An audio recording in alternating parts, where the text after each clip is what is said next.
Welcome back to another edition of History in Your Own Backyard. I'm your host, Susie Selleck, and today we're at the Columbiana County Engineer's Office in Lisbon, Ohio.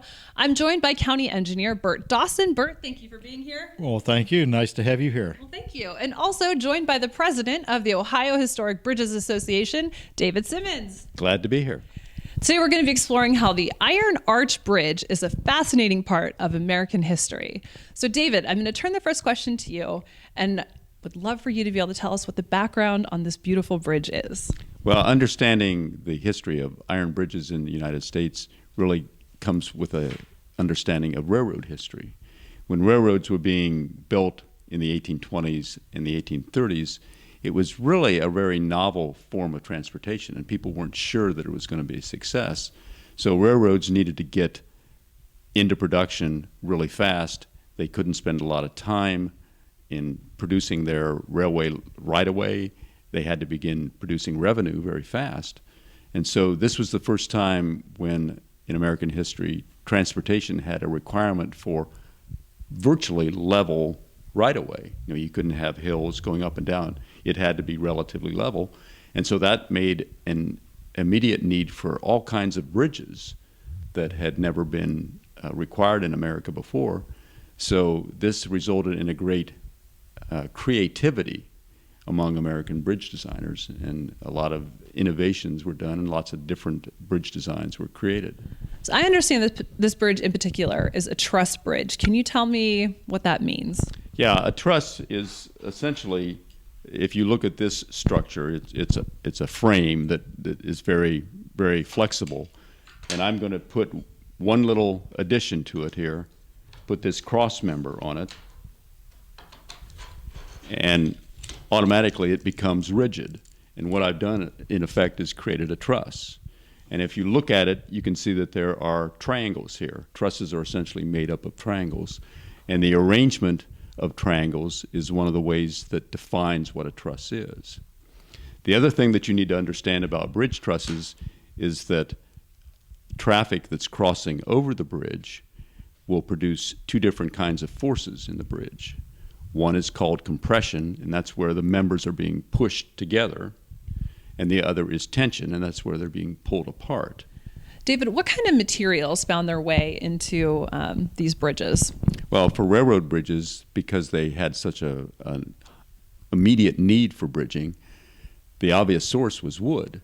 There was lots of forest in the United States, and there were lots of craftsmen capable of putting these large truss structures together.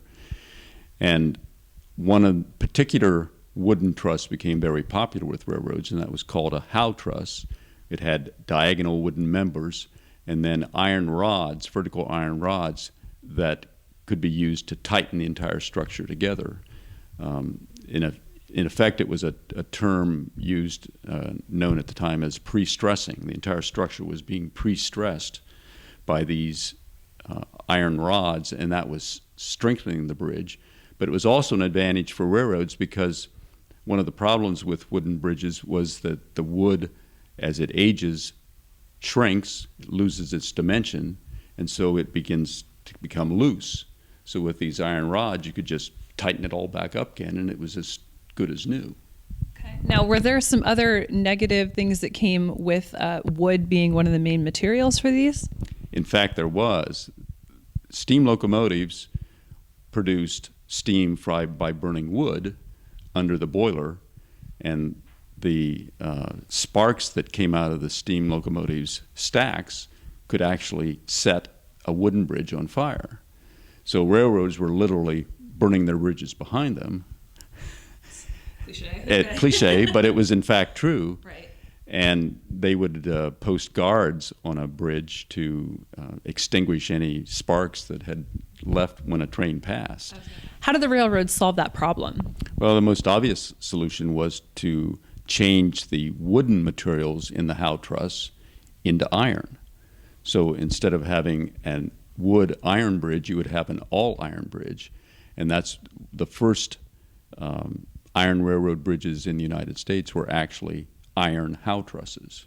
And there are a few of these that still actually exist. There's one on display at the Smithsonian, but there are a few highway bridges that were once on the railroad and are now highway bridges crossing the railroad that are from this early period, from the 1840s, still in existence, still in use as highway bridges. So how does this early railroad history relate to the Fairgrounds Bridge? It relates to a man named Joseph Davenport, who was the son of a clockmaker in Massachusetts. And he was a very creative, innovative guy, and he used his skills to develop improvements to both locomotives and railway cars. In fact, he sort of set the model for what became the modern railway car. And he developed a particular design for a railway car where he used one of these iron howe trusses as part of the reinforcing for the floor of one of these railway cars. So how did someone who fabricated railroad cars get into being a bridge builder? Yeah, it's a good question. It occurred to him that he could use this small truss system, iron truss system that he had developed for the floor of the railroad car, and maybe it would work in slightly larger size as a highway bridge. And he called this his straight howe truss. And he actually built his first one. He formed a company with a man from Maslin named Russell, and they formed a company called the Russell Bridge Company. And they built these to build these straight howe trusses. His first one was actually built on a Stark County highway in 1859. And when that bridge was being replaced in 1899, we have a historic picture of the three county commissioners at the time with the inventor, with Davenport, and then another man we think may be the county administrator, standing on that bridge. And then the bridge itself was moved into a park in Maslin, Ohio, where it still is today. So then the bridge that we see over here in the Columbiana County Fairgrounds, how did that come from? Was that a highway bridge and now that's what we're seeing over there? Well, those straight howe bridges then were made into a bowstring, and bowstrings were very popular in the United States because they were a very efficient design. You could create a very strong structure with a fairly low level of material. So it was that level of efficiency is kind of a hallmark of American engineering, and so bowstrings became very popular. In a bowstring, the arch itself is a compression member, like we talked about before, and the string itself is the tension member. So if you look at it from the side, it looks like the bow of a bow and arrow, but that's where the name comes from, bowstring. And in that case, you can actually see the arch is the main compression member, and the horizontal member at the bottom is the main tension member. So that's where the bowstring concept comes from. Davenport saw that, okay, these straight howe trusses were good for shorter spans, but what if he put an arch into it? And he patented that concept in 1867. And in the arch itself, he used that same iron howe configuration, only now it's in a radius instead of being that straight structure that he had before. So what materials did Davenport use for the bowstring? He used, for the arch itself, for the diagonals inside the arch, he used gas pipe, iron gas pipe, which was a common commodity in Maslin and other parts of this part of the state, so it was a readily available material and very economical for that reason. So he created the Massillon Bridge Company to build these structures, and they became very popular throughout Ohio. So Bert, where did the Massillon Bridge Company originally construct the Fairgrounds Bridge? Well, it was on the main street here in Lisbon, Market Street, which runs from Salem to Lisbon and eventually to Steubenville. In fact, it's called the Steubenville Pike Road when it gets south of Lisbon here. Originally, all the traffic coming from northern Ohio passed through here. So it was built right on the main Market Street here in Lisbon, I believe in 1872 by the Massillon Bridge Company, which has been recited here. Mr. Davenport was a key figure in starting that bridge up. So Bert, can you tell us about how the bridge made it from its original site to the fairgrounds? Well, obviously it was on a main street here in this area, and so as the bridge aged, the decision was made to replace it. and it was replaced, I believe, in the mid '60s or early 1960s by a county engineer named Mr. Snyder, who was the county engineer at that time. And when they didn't really replace it, they just relocated the road to adjacent place next to it, and so the old bridge was just left in its original location and bypassed. So when I became county engineer in 1969, it had sat there for 5 or 6 years unused. It was deteriorating. It had a wooden floor, and I saw it quite often because it was right close to our county highway department, which I visit several times every day. And in the summer months, I noticed kids playing there and playing on it and having a great time. But the floor was deteriorating, and we became really aware of the fact that these kids could get hurt on that, fall through maybe a bad piece of plank and fall through, fall down into the creek. And so we made the decision to get it out, but to preserve it. So what I did, apparently, as I best remember, and it's been a long time ago, was we hired 2 big cranes to sit on each side of it and literally picked it up, swung it around, and set it on an adjacent piece of ground that the county owned. And it sat there for a number of years on this, still adjacent to where it was originally, but next to the road that had replaced it. Over the years, it attracted a lot of attention from people.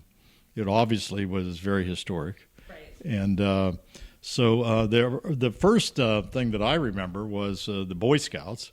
There was a proposal made by the Boy Scouts, the McKinley, which was the McKinley camp of the Boy Scouts, was the original home of McKinley's family, who went on to become president of the United States. And that was incorporated into the Boy Scouts program.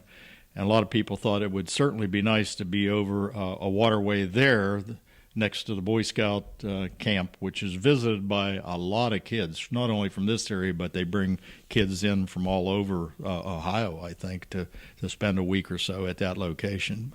Unfortunately, like many good ideas, there was no funding available from the Boy Scouts, and at that time there wasn't any historic money that we were able to explore. The next thing that I remember was that it was discussed about putting it here in Lisbon.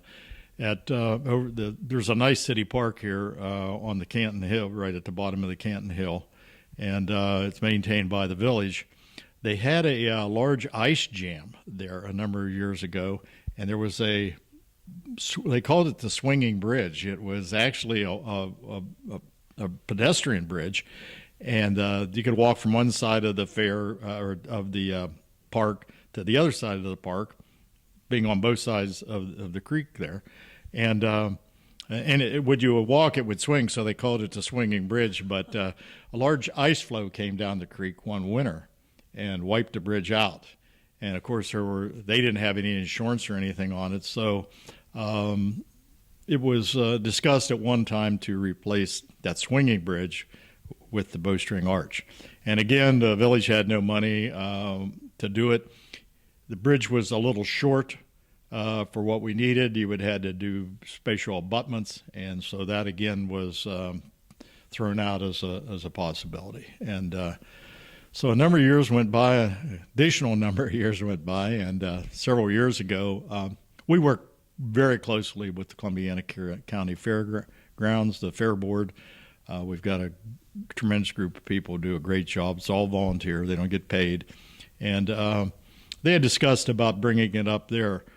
Miss Mary Brown, P.E., that works for me on my staff, Mary and I kind of got looking at it, and one thing became obvious was that they had reoriented the county fair. Originally, most of the parking was on the fairgrounds. They purchased additional ground north of town and made that into the parking, and they get a lot of, I mean, there's thousands of vehicles we're talking about here at the peak of the fair. Yeah. And so when they did that, all the kids that were, and the pedestrians that were coming into the fair were coming in the same roadway on the north side as the tractor pull people and all the exhibition people The people that were selling harvesters and big equipment all came in that from the north entrance. And being up there as frequently as I am, it became clear to me, and to Mary and I talked about it and we looked at it. It would be nice if we could put that up over that ravine and bring it right in line with the new main thoroughfare of the fair. And it used to come in on this end. Now we would be coming on in from the north end. And so we had a plan, but again, no money. Okay. So we started. We're pretty good, Mary and I, and a couple other people on the staff, of scrounging up money, and to the point where sometimes when we call people, we'll say it's Mary Brown or it's Bert Dawson, and they'll say, "Oh no," but yes, it did, and the final after a number of